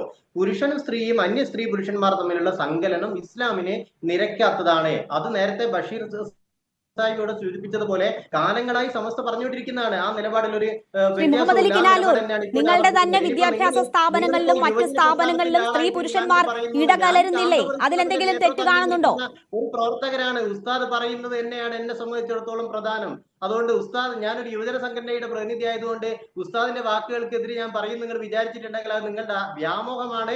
ഉസ്താദ് പറഞ്ഞത് മതനിലപാടാണ്. ആ മതനിലപാടിനൊപ്പം തന്നെയാണ് എക്കാലത്തും ഞാൻ ഉറച്ചു നിൽക്കുന്നത്. എന്നെ പോലുള്ള സകല യുവജന സംഘടനാ പ്രതിനിധികൾ അങ്ങനെ തന്നെയായിരിക്കും. ഇനി മറ്റൊരു കാര്യം ഇവിടെ ഞാൻ പരാമർശിച്ചു പോയതുകൊണ്ട് പറയാണ്, ഇംഗ്ലീഷ് വിദ്യാഭ്യാസവുമായി ബന്ധപ്പെട്ട് ബഷീർ സാഹിബ് ഇവിടെ സൂചിപ്പിക്കുകയുണ്ടായി. ലോകത്ത് ആദ്യമായി ഇംഗ്ലീഷ് കാഫിറിന്റെ ഭാഷയാണ് എന്നും അത് നരകത്തിലെ ഭാഷയാണെന്നും പറഞ്ഞ സംഘടനയുടെ പേര് ഇഖ്വാൻ മൻ എന്നാണ്. ആ സംഘടന സൗദി അറേബ്യയിൽ ഉണ്ടായതാണ്. അത് വഹാബി മൂവ്മെന്റ് ആണ്. ബഷീർ സാഹിബ് സമയം കിട്ടുമ്പോൾ അതിനെ കുറിച്ച് ഒന്ന് പഠിക്കണമെന്ന് ഞാൻ ഇടയ്ക്ക് ഓർമ്മപ്പെടുത്തുകയാണ്. ഇനി ഇപ്പൊ ഈ കാലഘട്ടത്തിൽ ഇത് പറയുമ്പോൾ താലിബാനിസമാണ് എന്നാണ് നിങ്ങൾ പറയുന്നത്. എന്താണ് നിങ്ങൾ താലിബാനിസം കൊണ്ട് അർത്ഥമാക്കുന്നത്? ഒരു മതവിഷയത്തിലുള്ള നിലപാട് പറയാൻ പാടില്ല എന്നാണോ? ഇനി ഈ ആളുകൾക്ക് പൊതുസമൂഹത്തിന് മുഴുവൻ സ്വീകാര്യമല്ലാത്ത ഒരു നിലപാടും മതപണ്ഡിതന്മാർക്ക് പറയാൻ പാടില്ല എന്നാണോ നിങ്ങൾ പറയുന്നത്? അങ്ങനെ പറയുന്നത് മുഴുവൻ എങ്ങനെയാണ് താലിബാനിസമാകുന്നത്? ഇസ്ലാമികമായ നിയമസംഹിതകളെ, പ്രമാണങ്ങളെ മുന്നിൽ വെച്ചുകൊണ്ട് ഇതാണ് മതം പറയുന്നത് എന്നൊരു പണ്ഡിതൻ ചൂണ്ടിക്കാണിക്കുമ്പോഴേക്ക് നിങ്ങളൊക്കെ എന്തിനാണ് ഇടപെട്ട് പറയുന്നതിനൊന്നും താങ്കൾ മറുപടി പറയുന്നില്ല. നോക്കൂ, എന്തുകൊണ്ടാണ് നിങ്ങളുടെ തന്നെ വിദ്യാഭ്യാസ സ്ഥാപനങ്ങളിലും മറ്റ് സ്ഥാപനങ്ങളിലും അങ്ങനെ ഇടകലറുകൾ കലർന്നുള്ള ഇടപെടലുകൾ ഉണ്ടാകുന്നുണ്ടല്ലോ? അപ്പോൾ ഇതിൽ പറഞ്ഞതിൽ എന്തെങ്കിലും യുക്തിയുണ്ടോ? ഒന്ന്. പിന്നീട് ഇപ്പോൾ താങ്കൾ സൂചിപ്പിച്ച കാര്യം, മറ്റൊരു കാര്യം ഇപ്പോൾ താങ്കൾ സൂചിപ്പിച്ചുവല്ലോ, സ്ത്രീകളുടെ അവകാശങ്ങൾ ലംഘിക്കുന്ന അല്ലെങ്കിൽ സ്ത്രീകൾ പൊതുവിടങ്ങളിലേക്ക് വരുന്നതിൽ മാത്രം നിങ്ങൾ ഇസ്ലാമിനെ നേർവഴിക്ക് നടത്താനുള്ള ഇടപെടലുകൾ നടത്തുന്നത് എന്തുകൊണ്ടാണ്? ഇസ്ലാം പറഞ്ഞ മറ്റൊരു കാര്യത്തിലും ഇല്ലാത്ത കണിശത സ്ത്രീകളുടെ അവകാശങ്ങളുമായി ബന്ധപ്പെട്ട കാര്യത്തിൽ മാത്രം എന്തുകൊണ്ട് വരുന്നു? നിങ്ങൾ ചോദിച്ച വളരെ നന്നായി. ഞാൻ അത് പ്രതീക്ഷിച്ചിരിക്കുകയായിരുന്നു. നിങ്ങൾ എന്തുകൊണ്ട് ഇസ്ലാമിനെ പുരുഷ വിരുദ്ധമാണ് എന്ന് പറയാത്തത്? കാരണം സ്ത്രീകളും പുരുഷന്മാരും ഒരുമിച്ചിരിക്കരുത് എന്നല്ലേ പറഞ്ഞത്? പുരുഷന്മാരല്ലേ സ്ത്രീകളെ സാമീപ്യം വളരെ തോതിൽ ആഗ്രഹിക്കുന്നത് എന്ന് പറഞ്ഞ് ഞാൻ ഈ പറയുന്നതിന്റെ താല്പര്യം മനസ്സിലാവുന്നുണ്ടാവും. ആ പുരുഷന്റെ ഈ തൃഷ്ണയെ തടയിടുന്ന മതം പുരുഷവിരുദ്ധമാണ് എന്താ എന്ന് നിങ്ങൾ എന്തുകൊണ്ടാണ് പറയാത്തത്? അത് പറയാത്തത് സ്ത്രീ വിരുദ്ധമാണെന്ന് പറഞ്ഞാലേ ഇതിന് വിപണി ഉണ്ടാവും നിങ്ങൾക്ക് നന്നായിട്ട് അറിയാം. അല്ല, ഈ സ്ത്രീകളും പുരുഷന്മാരും ഇടകലർന്നത് എന്തിനു വേണ്ടിയാണെന്നാണ് താങ്കൾ മനസ്സിലാക്കിയതെന്ന് എനിക്ക് അറിഞ്ഞുകൂടാ. താങ്കൾ എന്താണ് ഉദ്ദേശിച്ചതെന്ന് എനിക്കറിയില്ല. ഇവിടെ വ്യായാമവുമായി ബന്ധപ്പെട്ട കാര്യമാണ് സംസാരിച്ചത്. വിദ്യാഭ്യാസപരമായ കാര്യങ്ങൾക്ക് സ്ഥാപനങ്ങളിൽ എത്തുന്നതിനെ കുറിച്ചാണ് ഞാൻ ചോദിച്ചത്. സ്ത്രീ പുരുഷന്മാർ ഇടപെടുന്നത് എന്തിനു വേണ്ടി എന്ന് താങ്കൾ ഉദ്ദേശിച്ചത് എന്താണെന്ന് എനിക്ക് മനസ്സിലായില്ല. മതം പറയുന്നുണ്ട്. ആ മതം പറയുന്നതിന് ചൂണ്ടിക്കാണിക്കുമ്പോൾ നിങ്ങൾ എന്തുകൊണ്ടാണ് ഇത് പുരുഷവിരുദ്ധമായ നിലപാടാണെന്ന് പറയാത്തത്? അല്ല, അതെങ്ങനെ പുരുഷവിരുദ്ധമാകുന്നു എന്ന് താങ്കൾ സൂചിപ്പിച്ചത് എനിക്ക് മനസ്സിലായില്ല. അതെങ്ങനെ പുരുഷവിരുദ്ധമാകുന്നു എന്ന്. ഒരു സ്ത്രീയും പുരുഷനും അത് വ്യായാമത്തിനായാലും അല്ലാതെ ആയാലും എന്തിനായാലും ഇടകലർന്ന് അവർക്ക് എന്തും ചെയ്യാനുള്ള സ്വാതന്ത്ര്യം ഇവിടെ നമ്മുടെ നാട് നൽകുന്നുണ്ട്. അത് നിയമപരമായി എന്തും ചെയ്യാനുള്ളത് പറയാന്നുള്ളതാണ് പണ്ഡിതന്മാരുടെ ധർമ്മം. അവരത് നിർവഹിച്ചുകൊണ്ടിരിക്കും. നിങ്ങൾക്കത് സ്വീകാര്യം അല്ലെങ്കിൽ നിങ്ങൾ സ്വീകരിക്കേണ്ട. സ്വീകരിക്കാൻ സന്നദ്ധരായ വിശ്വാസികളുണ്ട്. ചരിത്രവും വർത്തമാനവും ഒക്കെ ബഷീർ സാഹിബിന് മാത്രമല്ല, നമുക്കറിയാം എന്താ സംഭവിച്ചിട്ടുള്ളതെന്നല്ലേ. അതിനെക്കുറിച്ചൊന്നും ഞാനിപ്പോ വിശദീകരിക്കുന്നില്ല. എല്ലാ ഘട്ടങ്ങളിലും മതപണ്ഡിതന്മാർ പറഞ്ഞ നിലപാട് ആ മതത്തിനകത്ത് നിന്നുകൊണ്ട് വിദ്യാഭ്യാസ പ്രവർത്തനങ്ങൾ ഉൾപ്പെടെ നടത്തിയിട്ടുണ്ട്. ആ നടത്തിയ പ്രവർത്തനങ്ങൾക്ക് ഇനിയും തുടർച്ചയുണ്ടാവുകയും ചെയ്യും. പക്ഷേ നിങ്ങളൊക്കെ കുറെ ആളുകൾ ഇങ്ങനെ ഒരുമിച്ച് ചേർന്നിട്ട് ഒരു പ്രസ്താവന വരുമ്പോഴേക്ക് ഇത് സ്ത്രീ വിരുദ്ധമാണ്, സ്ത്രീകളെ ആകെ ആക്ഷേപിക്കുന്നതാണ് എന്ന് പറയുമ്പോൾ ഇത് പുരുഷവിരുദ്ധമാണ് എന്ന് പറയാനുള്ള എന്റെ അവകാശത്തെ കുറിച്ച് സ്ത്രീ വിരുദ്ധമാണ് എന്നതൊന്ന്. രണ്ട്, പുരുഷന്മാരെയും അപഹസിക്കുന്നതാണ് പുരുഷവിരുദ്ധവും എന്ന് തന്നെ പറയാം. താങ്കൾ പറഞ്ഞത് സത്യമാണ്. കാരണം പുരുഷന്മാരെല്ലാം സ്ത്രീകളെ കാണുമ്പോൾ എന്തോ മോശം ചിന്താഗതി പുലർത്തുന്നവരാണ്, അല്ലെങ്കിൽ ആ മോശം ചിന്തയിലൂടെ നടക്കുന്നവരാണ് പുരുഷന്മാർ എന്ന് തോന്നിക്കുന്ന തരത്തിലാണ്. അപ്പോൾ നിങ്ങൾ ഏത് സമുദായത്തിലെ പുരുഷന്മാരെയാണോ അത് അഡ്രസ് ചെയ്യുന്നത്, ആ പുരുഷന്മാരെ കൂടി അവഹേളിക്കുന്ന പരാമർശമാണ് എന്ന് പറയുന്നതിൽ ഒരു തെറ്റുമില്ല. അത് പുരുഷന്മാരെയും അവഹേളിക്കുന്ന പരാമർശം എന്ന് താങ്കളുടെ കണ്ടെത്തൽ ശരിയാണ്. ജനാധിപത്യ വിരുദ്ധതയില്ല, ഒരു ഭരണഘടനാ വിരുദ്ധതയില്ല. അതുകൊണ്ട് ഇത് പറയുന്ന ആളുകളെ മുഴുവൻ നിങ്ങൾ ഈ സ്ത്രീ വിരോധികളായിട്ട് ചിത്രീകരിക്കുന്നത് അല്പം കടന്ന കൈയാണ്. നിങ്ങൾ കുറച്ച് വിവേകത്തോടു കൂടി പെരുമാറണം. മതം പറയാനുള്ള അങ്ങേയറ്റം സ്ത്രീ വിരുദ്ധമായ കാര്യങ്ങൾ പറഞ്ഞാൽ അവർ സ്ത്രീ വിരുദ്ധമായ കാര്യങ്ങൾ പറഞ്ഞു എന്ന് തന്നെയല്ലേ പറയാൻ പറ്റുള്ളൂ. ശ്രീ മുഹമ്മദ് അലി കിനാലൂർ, താങ്കൾ ഇങ്ങനെ റേഡിയോ പോലെ സംസാരിച്ചുകൊണ്ടിരുന്നത് കൊണ്ട് മാത്രം താങ്കൾ പറയുന്നതെല്ലാം എല്ലാവരും കേൾക്കും, അല്ലെങ്കിൽ താങ്കൾ പറയുന്നത് മാത്രമേ കേൾക്കുള്ളൂ എന്ന് കരുതണ്ട. നോക്കൂ ശ്രീ മുഹമ്മദ് അലി, താങ്കൾ ഇങ്ങനെ നോൺ സ്റ്റോപ്പായി പറഞ്ഞുകൊണ്ടിരുന്നാൽ താങ്കൾ പറയുന്നതെല്ലാം വസ്തുതയാവില്ലല്ലോ. താങ്കൾ ഇങ്ങനെ നിർത്താതെ പറഞ്ഞുകൊണ്ടിരുന്നാൽ, അല്ലെങ്കിൽ ചോദ്യങ്ങളോട് പ്രതികരിക്കാതിരുന്നാൽ, ഇവിടെ സ്ത്രീ വിരുദ്ധമായ കാര്യങ്ങൾ പറഞ്ഞതുകൊണ്ട് തന്നെയാണ് അത് സ്ത്രീ വിരുദ്ധമാണ് എന്ന് പറയുന്നത്. അത് പറയേണ്ടതായതുകൊണ്ടാണ്, ഇത് തിരുത്തപ്പെടേണ്ടതായതുകൊണ്ടാണ് ഇങ്ങനെ ഒരു ചർച്ച വരുന്നതും നമ്മളെല്ലാം സംസാരിക്കുന്നതും. മിണ്ടാതിരുന്നാൽ ഇത് കാലാകാലങ്ങളായി തുടരും. ഇസ്ലാമിന്റെ നിയമങ്ങൾ മാറ്റി പറയണമെന്നാണോ നിങ്ങൾ വിചാരിക്കുന്നത്? അത് ഏത് തരം ശാഠ്യമാണ്? നിങ്ങളുടെ ആശയത്തെ ഞങ്ങളുടെ മേൽ അടിച്ചേൽപ്പിക്കാൻ ശ്രമിക്കുന്നതിനേക്കാൾ ഭീകരമായ ജനാധിപത്യ വിരുദ്ധത എന്താണുള്ളത്? നിങ്ങൾ എന്താണ് അതിനെക്കുറിച്ച് ബോധവാന്മാരാകത്ത്? നിങ്ങൾ ജനാധിപത്യത്തെ കുറിച്ചും പുരുഷന്മാരുടെ ഈ സ്ത്രീ വിരുദ്ധതയെ കുറിച്ചൊക്കെ പറയുന്ന സമയത്ത് നിങ്ങൾ പറയുന്ന നിലപാടിന് പുറത്തു നിൽക്കാനുള്ള ഒരു മതപണ്ഡിതന്റെ അവകാശത്തെ നിങ്ങൾ എന്താണ് വകവെച്ച് നൽകാത്തത്? അതിനകത്ത് ജനാധിപത്യ വിരുദ്ധതയെ നിങ്ങൾ എന്താണ് പ്രശ്നവൽക്കരിക്കാത്തത്? അങ്ങേയറ്റം സ്ത്രീ വിരുദ്ധമായ നമ്മളുടെ ഭരണഘടന പോലും അനുശാസിക്കാത്ത കാര്യം പറഞ്ഞിട്ട് അതിനെക്കുറിച്ചുള്ള ചർച്ച നടക്കുമ്പോൾ അങ്ങോട്ട് പറയുന്നത് ഒന്നും കേൾക്കാതെ ഇങ്ങനെ റേഡിയോ പോലെ സംസാരിച്ചുകൊണ്ടിരിക്കുന്നത് ഒരു ഡിബേറ്റ് പോലും അല്ല. ഞാൻ താങ്കളിലേക്ക് വരാം. ശ്രീ എം സുൽഫത്ത്, ഇത് നമുക്കറിയാം നമ്മളുടെ സമൂഹം സ്ത്രീകൾ എങ്ങനെ മാത്രം പരിവർത്തനപ്പെട്ടുകൊണ്ടിരിക്കുകയാണ്. സ്ത്രീകൾ എല്ലാ ഇടങ്ങളിലും മുന്നോട്ട് എത്തിക്കൊണ്ടിരിക്കുന്ന സാഹചര്യമാണ്. അപ്പോൾ ആ നിലയിലൊക്കെ അതിനെ മുന്നോട്ട് നയിക്കാൻ എല്ലാവരും ശ്രമിച്ചുകൊണ്ടിരിക്കുമ്പോഴാണ് അങ്ങേയറ്റം പിന്തിരിപ്പനായിട്ടുള്ള ഒരു സമീപനം അല്ലെങ്കിൽ ഒരു പ്രസ്താവന ഉണ്ടാകുന്നത്. നേരത്തെ സൂചിപ്പിക്കപ്പെട്ടതുപോലെ വളരെ പരോക്ഷമായ ഒരു പ്രതികരണമാണ് ഇക്കാര്യത്തിൽ എം വി ഗോവിന്ദൻ മാസ്റ്ററുടെ ഭാഗത്തു നിന്നും ഉണ്ടായിട്ടുള്ളത്. അത് ഇത് തിരുത്തപ്പെടേണ്ടതാണ് എന്നത് മാത്രമാണ്. അപ്പോൾ ഇങ്ങനെയാണോ സമീപിക്കേണ്ടത് ഇത്തരം അഭിപ്രായങ്ങളോട്? രാഷ്ട്രീയ പാർട്ടികൾ, പൊതുസമൂഹം സ്വീകരിക്കേണ്ട നിലപാടെന്താണ്? നിങ്ങൾക്കൊക്കെ താല്പര്യത്തിനനുസരിച്ച് താങ്കളോടല്ല ശ്രീ മുഹമ്മദ് അലി കിനാലൂർ, താങ്കളോടല്ല. താങ്കൾ ആവശ്യത്തിലധികം സമയം സംസാരിച്ചു കഴിഞ്ഞു. പറയുന്നത് നിങ്ങൾ എന്താണ് ഈ പറഞ്ഞുകൊണ്ടിരിക്കുന്നത്? നിങ്ങളുടെയൊക്കെ പുരോഗമനപരമായ വിഭാവനകൾക്ക് ഒപ്പിച്ച് മതത്തിന്റെ പ്രമാണങ്ങൾ മുഴുവൻ വ്യാഖ്യാനിച്ചെടുക്കണം എന്നാണ് നിങ്ങൾ വിചാരിക്കുന്നത്. പക്ഷെ സമസ്തകളുടെ ജമിയത്തുൽ ഉലമയെയോ അതിന്റെ സാരഥികളെ അതിന്റെ സംഘടനയോ കിട്ടില്ല. അത് മാത്രമേ ഞാൻ പറയുന്നുള്ളൂ. ഒറ്റ ചോദ്യം സുഹൃത്തെ, നിങ്ങൾ ഈ പറയുന്ന പണ്ഡിതനാണ് മുമ്പ് പറഞ്ഞത് സ്ത്രീകൾ തെരഞ്ഞെടുപ്പിൽ മത്സരിക്കരുത് എന്ന്. അന്ന് അദ്ദേഹം പറഞ്ഞത് ശരിയായിരുന്നു എന്ന് നിങ്ങൾക്ക് ഇന്ന് തോന്നുന്നുണ്ടോ? ഇന്നിപ്പോ പറഞ്ഞത് അവിടെ നിൽക്കട്ടെ, അന്ന് പറഞ്ഞത് ശരിയായിരുന്നു. നിങ്ങൾ അപ്പൊ ഞാൻ ഇതുവരെ പറഞ്ഞത് നിങ്ങൾ അംഗീകരിച്ചു എന്ന് ഞാൻ മനസ്സിലാക്കട്ടെ. ഇങ്ങനെ ഞാൻ ഇതുവരെ പറഞ്ഞ കാര്യങ്ങൾ നിങ്ങൾ അംഗീകരിച്ചു എന്ന് ഞാൻ മനസ്സിലാക്കട്ടെ. അല്ല, എന്നല്ലല്ലോ അതിന്റെ അർത്ഥം. നമ്മളൊരു സംവാദത്തിലാണല്ലോ. നിങ്ങൾ ചോദ്യം ചോദിക്കുക, ഞാൻ ഉത്തരം പറയുന്നുള്ളതല്ല. അപ്പുറത്തെ ഞാൻ ഈ പറഞ്ഞ കാര്യങ്ങളോടുള്ള മുഴുവൻ വിയോജിപ്പ് നിങ്ങൾക്ക് തീർന്നു എന്നും നിങ്ങൾ അടുത്ത വിഷയത്തിലേക്ക് പ്രവേശിക്കുകയാണ് എന്നും ഞാൻ പ്രതീക്ഷിക്കട്ടെ. അത് പറഞ്ഞതിനപ്പുറം ഒരു വാക്കുമില്ല എന്ന് പറയുന്നതുകൊണ്ട് ചോദിക്കാന്ന്. ഇത് പറഞ്ഞതും ഇതേ.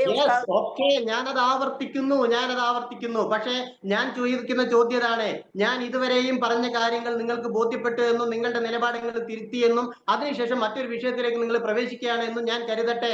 എന്നിട്ട് എന്താണ് നിങ്ങളുടെ നിലപാട്? പറയൂ. വിഷയമല്ല സുഹൃത്തെ, ഇതേ കാന്തപുരം ഉസ്താദ് മുമ്പ് പറഞ്ഞ ഒന്നാണ്. അത് അദ്ദേഹം തിരുത്തിയിട്ടുണ്ടോ നിങ്ങൾ തിരുത്തിയിട്ടുണ്ടോ എന്നൊന്നും അറിയില്ല. ശരി, ഞാൻ ചോദിച്ചത്, ഞാൻ ഇതുവരെ പറഞ്ഞ കാര്യങ്ങളെ നിങ്ങൾ അംഗീകരിക്കുന്നു, നിങ്ങൾ ഓൺ ചെയ്യുന്നു, നിങ്ങൾ ബോധ്യപ്പെടുന്നു എന്ന് ഞാൻ മനസ്സിലാക്കിയിട്ട് മുന്നോട്ട് പോകുകയല്ലേ നല്ലത്. അല്ലാതെ നിങ്ങൾ അതിന്റെ ഇടയിലേക്ക് മറ്റൊരു വിഷയം വലിച്ചുകൊണ്ടുവരാണോ ചെയ്യുന്നത്? നിങ്ങളിങ്ങനെ പറഞ്ഞുകൊണ്ടിരിക്കുന്നതിനിടയ്ക്ക് പറയുന്നത്, നിങ്ങൾ ഖുർആനിൽ വെച്ചുകൊണ്ടാണ് പറയുന്നത്. ഖുർആനിൽ പറഞ്ഞിട്ടുണ്ട് സ്ത്രീകളും പുരുഷന്മാരും ഇടകലരുതെന്ന് പറഞ്ഞിട്ടുണ്ട് എന്ന് പറയുന്നുണ്ടെങ്കിൽ സ്ത്രീകളും പുരുഷന്മാരും ഇടകലർന്നുകൊണ്ട് വിദ്യാഭ്യാസം ചെയ്യാൻ പാടുണ്ടോ? തൊഴിൽ ചെയ്യാൻ പാടുണ്ടോ? ഈ പറയുന്നത് പോലെ ഇപ്പൊ താലിബാനിലെ അവിടെയും പറയുന്നത് ഖുർആനെ വെച്ചുകൊണ്ടാണ് സ്ത്രീകളെ പുറത്തേക്ക് കാണാതിരിക്കാൻ ജനലടയ്ക്കണം എന്ന് പറയുന്നത്. ഇതിനെയൊക്കെ നമുക്ക് ന്യായീകരിക്കാൻ കഴിയുമോ? നിങ്ങളൊരു യുവ സുഹൃത്ത് എന്നുള്ള നിലയിൽ ഈ പറയുന്നതൊക്കെ ഖുർആനിൽ പറഞ്ഞു എന്ന് പറയുന്നത്, ഖുർആനിൽ പറഞ്ഞിട്ടുണ്ടെങ്കിൽ പോലും കാലത്തിനനുസരിച്ച് മാറണ്ടേ? ഒരു യുവാവായ മാറേണ്ടതില്ല. ഞാൻ അതങ്ങനെ പറഞ്ഞു പോവാം. നിങ്ങൾക്ക് ബോധ്യപ്പെട്ടിട്ട് ഞാൻ യുവാവായാലും ശരി ബാല്യക്കാരനായാലും ശരി, എന്നെ സംബന്ധിച്ചിടത്തോളം ഖുർആനിലുള്ളതൊന്നും മാറ്റങ്ങൾക്ക് വിധേയമാകേണ്ടതല്ല. അക്കാര്യത്തിൽ മതം തന്നെയാണ് പ്രമാണം. ഖുർആനും ഹദീസുകളും ഒക്കെ തന്നെയാണ് പ്രമാണം. നിങ്ങളുടെ താല്പര്യങ്ങൾക്കനുസരിച്ചിട്ട് മതത്തെയോ ഖുർആനെയോ നിങ്ങൾ വ്യാഖ്യാനിക്കണം നിങ്ങൾക്ക് ആഗ്രഹം ഉണ്ടാവാം. ഒരു വിശ്വാസി എന്ന നിലയ്ക്ക് ഖുർആൻ തന്നെയാണ് അടിസ്ഥാനപരമായ പ്രമാണം. അതിലൊരു മാറ്റത്തിരുത്തലുകളും സാധ്യമല്ല. ഖുർആൻ എന്താണോ പറഞ്ഞു വെച്ചത് അത് തന്നെയാണ് ഞാൻ എന്റെ ജീവിതത്തിൽ അനുവർത്തിക്കുന്നത്. വിശ്വാസികളെ സംബന്ധിച്ചിടത്തോളം പറഞ്ഞത് പ്രവാചകർ സല്ലല്ലാഹു അലൈഹി വസല്ലം എന്താണ് പറഞ്ഞത്? ഇതിനെ മുൻനിർത്തിയിട്ടാണ് നമ്മൾ ഒരു വിശ്വാസിയുടെ ജീവിതത്തെ രൂപപ്പെടുത്തുന്നത്. ഇനി ആ വിശ്വാസം പ്രാക്ടീസ് ചെയ്യാത്ത ആളുകളുണ്ടാവും, മതം പ്രാക്ടീസ് ചെയ്യാത്ത ആളുകളില്ലേ. ഇപ്പൊ ഹമീദ് ചേന്നമംഗല്ലൂര് ഇവിടെ സംസാരിക്കുകയുണ്ടായില്ലേ, അദ്ദേഹം മതം പ്രാക്ടീസ് ചെയ്യുന്ന ആളല്ല. മതം പ്രാക്ടീസ് ചെയ്യാത്ത ആളുകള് അങ്ങനെ ജീവിക്കുന്നു. അവർക്ക് ഈ രാജ്യത്ത് ഈ ഹമീദ് ചേന്നമംഗല്ലൂരൊക്കെ എത്ര കാലമായി പറഞ്ഞുകൊണ്ടിരിക്കുന്നു. അദ്ദേഹം ഇത് പറയുന്നുണ്ട്, അത് പറയാനുള്ള സ്വാതന്ത്ര്യം നമ്മുടെ രാജ്യത്തുണ്ട്. അദ്ദേഹം പറയുന്നതിന് വിരുദ്ധമായ ഒരു നിലപാട് സ്വീകരിക്കാനും മതപ്രമാണങ്ങൾക്കകത്ത് നിന്ന് ജീവിക്കാനും എനിക്ക് സ്വാതന്ത്ര്യമുണ്ട്. നിങ്ങൾ ആ സ്വാതന്ത്ര്യം വകവെച്ച് തരൂ. നിങ്ങൾ എന്തിനാണ് അതിനെ പിന്തിരിപ്പരെന്ന് വിളിക്കുന്നത്? നിങ്ങൾ എന്തിനാണ് അതിനെ അപരിഷ്കൃതമെന്ന് വിശേഷിപ്പിക്കുന്നത്?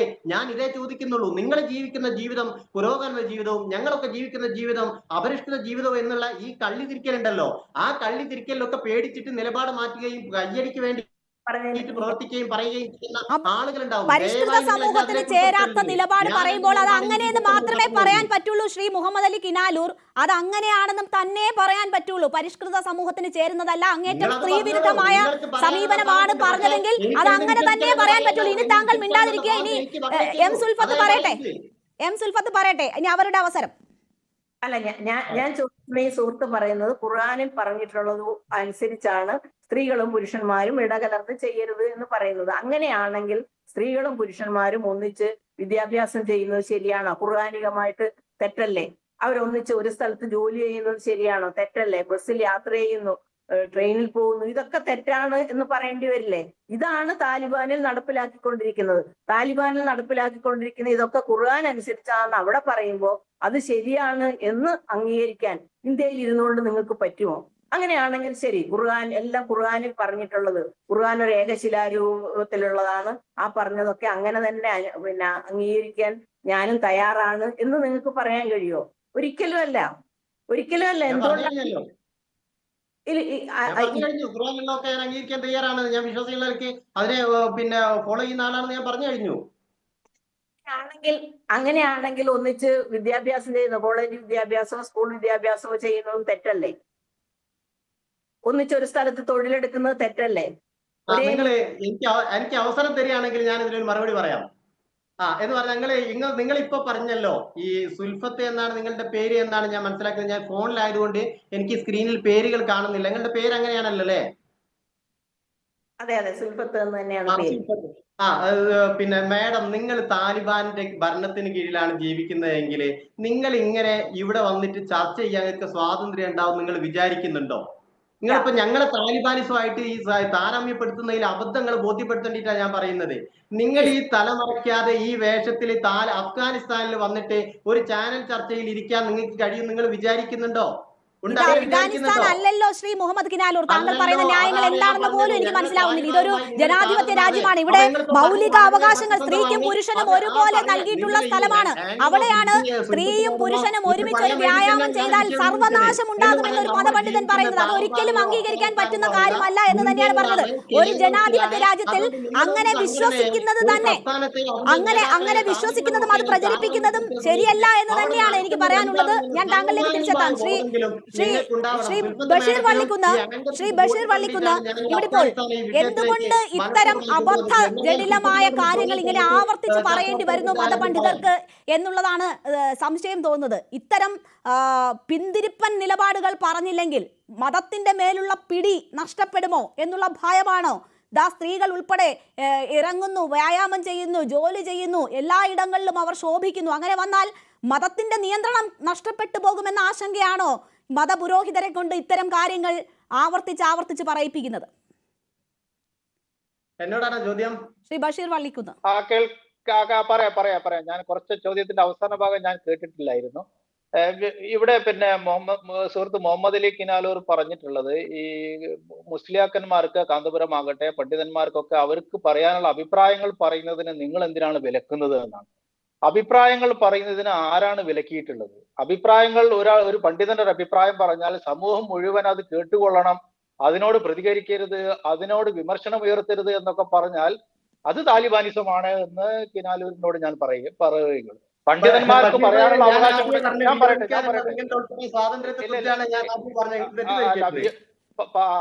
മതമാണെങ്കിലും മതമല്ലാത്ത വിഷയമാണെങ്കിലും ആളുകൾക്ക് പ്രതികരിക്കാനുള്ള സ്വാതന്ത്ര്യമുണ്ട്. കാന്തപുരം ഉസ്താദിന് പ്രതികരിക്കാനുള്ള സ്വാതന്ത്ര്യമുണ്ട്, സമസ്തക്ക് പ്രതികരിക്കാനുള്ള സ്വാതന്ത്ര്യമുണ്ട്. അവരുടെ വേദികളിൽ അവർ പറയട്ടെ, ചാനലുകളിൽ അത് കൊടുക്കട്ടെ. പക്ഷേ അതിനെ വിമർശിക്കാനുള്ള സ്വാതന്ത്ര്യം മറുപക്ഷത്തുള്ള ആളുകൾക്കുണ്ട്. അപ്പൊ അതിനെ വിമർശിക്കുമ്പോഴേക്ക് ഉസ്താദിനെ ബഹുമാനിക്കുന്നില്ല, ഉസ്താദിന്റെ അഭിപ്രായ സ്വാതന്ത്ര്യത്തെ ബഹുമാനിക്കുന്നില്ല എന്നൊക്കെ പറഞ്ഞാൽ അതൊരു തരം അബദ്ധജടിലമായ വാദഗതിയാണ് എന്ന് ഞാൻ സൂചിപ്പിക്കട്ടെ. ഇപ്പൊ ഞാൻ നേരത്തെ സൂചിപ്പിച്ചത് തന്നെ, ഇത്തരം ചരിത്രത്തിൽ ഇത്തരം പിന്തിരിപ്പൻ നിലപാടുകൾ അത് സാമൂഹിക വിഷയത്തിലെന്നല്ല, സാംസ്കാരിക വിഷയത്തിലും വിദ്യാഭ്യാസ വിഷയത്തിലും ഒക്കെ എടുത്ത ഒരുപാട് യാഥാസ്ഥിതിക, അത് മുസ്ലിം സമൂഹത്തിൽ മാത്രമല്ല എല്ലാ സമൂഹത്തിലും ഉണ്ട്. ഇത്തരം യാഥാസ്ഥിതിക നിലപാടുകൾ എടുത്ത പണ്ഡിതന്മാരും മതപുരോഹിതന്മാരും സന്യാസിമാരും ഒക്കെ എല്ലാ സമൂഹത്തിലുമുണ്ട്. പക്ഷെ അവരെയൊക്കെ തിരുത്തിയിട്ടാണ് കാലം മുന്നോട്ട് പോയിട്ടുള്ളത്. അപ്പൊ ഇതൊക്കെ ഒരു തടയണ കെട്ടി ഇവരെയൊക്കെ ഇവരുടെ ഡിക്റ്റേഷന് മുന്നിൽ നിർത്തിയിടാമെന്ന് ആരെങ്കിലും കരുതുന്നുണ്ടെങ്കിൽ അവർ വിഡ്ഢികളാണ് എന്ന് ഞാൻ പറയുന്നുള്ളൂ. ഇപ്പൊ നമ്മൾ ആലോചിച്ചത്, ഈ സമസ്ത ഇപ്പൊ AP വിഭാഗമാകട്ടെ EK വിഭാഗമാകട്ടെ അവരുടെ നിലപാടുകളൊക്കെ ഈ വിഷയത്തിൽ ഏതാണ്ട് തുല്യമാണ് എന്നാണ് എനിക്ക് തോന്നുന്നത്. ഇപ്പൊ ഇതിനു മുമ്പ് തന്നെ നമുക്ക് എല്ലാവർക്കും അറിയാവുന്ന ഒരു സംഭവമാണ്. 10ാം ക്ലാസ് പരീക്ഷയിൽ ഏറ്റവും ഉയർന്ന മാർക്ക് നേടിയ ഒരു കുട്ടിയെ വേദിയിലേക്ക് ക്ഷണിച്ചപ്പോ മദ്രസയുടെ വാർഷിക പരിപാടിയുമായി ബന്ധപ്പെട്ട ഒരു വേദിയിലേക്ക് ക്ഷണിച്ചപ്പോ അവിടെയുള്ള സംസ്ഥയുടെ ജമിയത്തുൽ ഉലമയുടെ ഒരു നേതാവ് പറയുകയാണ്, ആരാണോ ഈ കുട്ടിയെ ഇങ്ങോട്ട് വിളിക്കാൻ പറഞ്ഞത് എന്ന്. 10ാം ക്ലാസ്സിൽ ഉയർന്ന മാർക്ക് നേടിയ ഒരു കുട്ടിയെ വേദിയിൽ വിളിച്ച് ആദരിക്കുകയാണ്, അവർക്ക് ഒരു സർട്ടിഫിക്കറ്റ് കൊടുക്കുകയാണ്. ആ സർട്ടിഫിക്കറ്റ് കൊടുക്കാൻ ആ പെൺകുട്ടി വേദിയിലേക്ക് വരുമ്പോഴാണ് ഈ സംസ്ഥയുടെ, അത് EK വിഭാഗം എന്നാണ് എന്റെ ധാരണ, തെറ്റുണ്ടെങ്കിൽ തിരുത്തണം. അപ്പൊ മുസ്ലിയാർ പറയുകയാണ്, ആരാണ് ഈ കുട്ടിയെ അങ്ങോട്ട് വിളിച്ചതെന്ന്, ആരാ ഈ പെൺകുട്ടിയെ ഈ വേദിയിലേക്ക് വിളിച്ചതെന്ന്. ആലോചിച്ച് നോക്കൂ, നമ്മൾ ഏത് കാലഘട്ടത്തിലാണ് ജീവിക്കുന്നത്? അപ്പൊ ഇങ്ങനെയൊക്കെ ഒരു സമൂഹത്തെ പിടിച്ചു കെട്ടി അവർ അടുക്കളയിൽ മാത്രം കഴിയേണ്ടവരാണ്. അവൾ സ്കൂളിൽ പഠിക്കുകയാണെങ്കിലും സർട്ടിഫിക്കറ്റ് വാങ്ങാൻ പോലും ഒരു പൊതുവേദിയിലേക്ക് വരാൻ പാടില്ല എന്നൊക്കെ പറയുന്നിടത്തേക്ക് നമ്മുടെ പണ്ഡിത നേതൃത്വം അധപ്പതിക്കുമ്പോൾ ഒരു കാര്യം മനസ്സിലാക്കേണ്ടത്, ജീവിക്കുന്ന ഈ തലമുറ ഉണ്ടല്ലോ, ഈ ന്യൂ ജനറേഷൻ ഉണ്ടല്ലോ, അവരൊക്കെ നിങ്ങളെയൊക്കെ പുറങ്കാല് കൊണ്ട് തട്ടി മുന്നോട്ട് പോകും. അപ്പൊ അദ്ദീന് യുസുർ എന്ന് പറയാറുണ്ട്. മതം ലളിതമാണ്, അത് പ്രായോഗികമാണ്. മതം പ്രായോഗികമാണ്, അത് പ്രായോഗിക ജീവിതത്തിൽ നടപ്പിലാക്കാൻ കഴിയുന്ന നിയമ സംവിധാനങ്ങളാണ് മതവിശ്വാസികൾക്കുള്ളത്. പക്ഷെ അതിനെ കുടുസാക്കി മാറ്റുകയും സാധാരണ മനുഷ്യർക്ക് പോലും പാലിക്കാൻ കഴിയാത്ത ഒന്നാണ് ഈ മതമെന്ന് പറയുകയും ചെയ്യുന്നത് വഴി പണ്ഡിതന്മാർ ചെയ്യുന്നത് മതവിശ്വാസത്തിൽ നിന്ന് ഈ ഒരു തലമുറയെ മൊത്തം പിറകോട്ട് വഴിക്കുകയാണ്. സത്യത്തിൽ മതവിശ്വാസത്തിനെതിരായ സാമൂഹ്യ ദ്രോഹമാണ് ഇത്തരം പണ്ഡിതന്മാരൊക്കെ ചെയ്തുകൊണ്ടിരിക്കുന്നത് എന്നാണ് എൻ്റെ അഭിപ്രായം. അപ്പൊ തിരുത്തിയേ മുന്നോട്ട് പോകൂ. അത് ഈ വ്യായാമ വിഷയത്തിൽ മാത്രമല്ല, ഏത് പൊതുവിഷയത്തിലാണെങ്കിലും സമൂഹത്തിൽ തുല്യ പ്രാധാന്യവും തുല്യ നീതിയും ലഭിക്കേണ്ടവരാണ് സ്ത്രീകൾ. അവർ പൊതുരംഗത്തുണ്ട്. യാത്രയിലാകട്ടെ, പൊതുരംഗത്താകട്ടെ, വിദ്യാഭ്യാസ രംഗത്താകട്ടെ, തൊഴിലിടത്തിലാകട്ടെ അവരുണ്ട്. ഇപ്പൊ സൗദി അറേബ്യയിൽ വരെ തൊഴിൽ സ്ഥലങ്ങളിലും മറ്റൊക്കെ ഇതിനു മുമ്പ് ഉണ്ടായിരുന്ന ഈ നിയമങ്ങളും നിബന്ധനകളും വസ്ത്രധാരണ വിഷയത്തിലൊക്കെയുള്ള മാറ്റി വരുന്ന ഒരു കാലമാണ്. അതൊരു തലമുറയുടെ ഒരു ജനറേഷൻ മാറുന്നതിനെ മനസ്സിലാക്കുകയാണ്. മതം പ്രായോഗികമാണെന്ന് ലോകം തിരിച്ചറിയുമ്പോൾ ഈ മതം പ്രായോഗികമല്ല എന്നും അത് കുടുസായ ഒരു മുറിയിൽ അടച്ചിടേണ്ട ഒരു സ്ത്രീത്വത്തെ കുറിച്ച് പറയുന്ന ഒരു നിയമസംഹിതയാണെന്നും പറയുന്നത് വഴി ശരിക്കുള്ള മതവിശ്വാസത്തിനെതിരായ പണ്ഡിതന്മാരാണ് കേരളത്തിലുള്ളത്. അപ്പം എനിക്ക് പറയാനുള്ളത് ഇതൊരു വ്യായാമ കൂട്ടായ്മയാണ്. നമുക്കറിയാം നമ്മുടെ നാട്ടില് വല്ലാത്ത ഒരു സാമൂഹ്യാവസ്ഥയിലൂടെയാണ് നമ്മുടെ നാട് കടന്നു പോകുന്നത്. ആളുകളൊക്കെ പരസ്പരം കമ്പാർട്ട്മെന്റ് വൽക്കരിച്ചുകൊണ്ടിരിക്കുകയാണ്. മതത്തിന്റെ ആളുകൾ മതത്തിന്റെ സ്ഥലത്ത്, രാഷ്ട്രീയത്തിന്റെ ആളുകൾ രാഷ്ട്രീയത്തിന്റെ വേദികളിൽ, അതുപോലെ ഓരോ ജാതിയിലും മതത്തിലും പെട്ട ആളുകൾ അവരിലേക്ക് ചുരുങ്ങിക്കൊണ്ടിരിക്കുകയാണ്. പരസ്പരം മനുഷ്യരെ വിശ്വാസമില്ലാത്ത അവസ്ഥയിലേക്ക് വരുന്നു. അത്തരം ഒരു അവസ്ഥയിൽ മതവും ജാതിയും ഒന്നും നോക്കാതെ ആളുകൾ ഒത്തൊരുമിച്ച് ഒരു അരമണിക്കൂർ ഒരു പ്രഭാതത്തിൽ വ്യായാമം ചെയ്യുന്നുണ്ടെങ്കിൽ നടന്നോട്ടെ എന്ന് കരുതുക. അത് സാമൂഹ്യമായ ഒരു ജാഗരണം, അവരുടെ ആരോഗ്യ ജാഗരണം മാത്രമല്ല, ഒരു സാംസ്കാരിക ജാഗരണം കൂടി അതിലുണ്ട് എന്നാണ് എനിക്ക് പറയാനുള്ളത്. അതുകൊണ്ട് ഇത്തരം പണ്ഡിതന്മാരുടെ അഭിപ്രായങ്ങളെ അവഗണിച്ചുകൊണ്ട് സമൂഹം മുന്നോട്ട് പോകും. അവരുടെ അഭിപ്രായങ്ങളെ തിരുത്തിക്കൊണ്ട് തന്നെ സ്ത്രീ സമൂഹം മുന്നോട്ട് പോകും, അതിൽ സംശയമില്ല. ശരി, ഇപ്പോൾ വീണ്ടും ഹമീദ് ചേന്ദമംഗലൂർ നമുക്കൊപ്പം ടെലിഫോൺ ലൈനിൽ ചേരുകയാണ്. ശ്രീ ഹമീദ് ചേന്ദമംഗലൂർ, ഇസ്ലാം മതത്തിൽ മാത്രമല്ല മറ്റെല്ലാ മതങ്ങളിലും ഇതുപോലെയുള്ള പാരമ്പര്യവാദം, പിന്തിരിപ്പൻ വാദങ്ങൾക്ക് കൂടുതൽ പ്രസക്തി ഇന്ന് ലഭിക്കുന്നു എന്ന് വേണം മനസ്സിലാക്കാൻ. നമ്മൾ നെയ്യാറ്റിൻകരയിൽ നമ്മളിപ്പോൾ ഒരു സമാധിയെക്കുറിച്ച് കണ്ടതാണ്, കുറേയധികം ചർച്ച ചെയ്തതാണ്. അപ്പോൾ ഇത് ഒരു മതത്തിൽ മാത്രം ഒതുങ്ങുന്നതല്ല ഇത്തരം പിന്തിരിപ്പൻ നിലപാടുകൾ. അപ്പോൾ അതിന് കൂടുതൽ സ്വീകാര്യത ഇപ്പോൾ ലഭിക്കുന്നു. അത് തെറ്റാണെന്ന് പറയുന്നവരുടെ എണ്ണം ചുരുങ്ങി വരികയും ചെയ്യുന്ന ഒരു സാഹചര്യം നമ്മൾ കണ്ടുവരികയാണ്. ഇതിപ്പോൾ സ്ത്രീകളെ സംബന്ധിച്ച് അങ്ങേയറ്റം സ്ത്രീവിരുദ്ധമായ കാര്യങ്ങൾ പറയുകയാണ്. ഈ വിശ്വാസം കൊണ്ട് നടക്കുന്നവർക്കിടയിൽ എന്തെങ്കിലും ഒരു ഇമ്പാക്റ്റ് ഇത് ഉണ്ടാക്കുമെന്ന് താങ്കൾ കരുതുന്നുണ്ടോ? ഈ പറയുന്നവരുടെയൊക്കെ വീടുകളിലുള്ള സ്ത്രീകൾ എങ്കിലും ഇത് അനുസരിക്കുമെന്ന് കരുതേണ്ടതുണ്ടോ?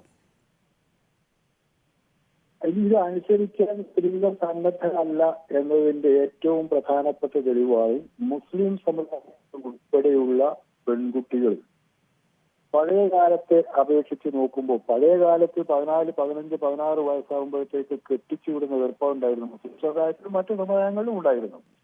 മറ്റു സമുദായങ്ങളിൽ കുറച്ച് നേരത്തെ അതിൽ നിന്ന് മുന്നോട്ട് പോയി.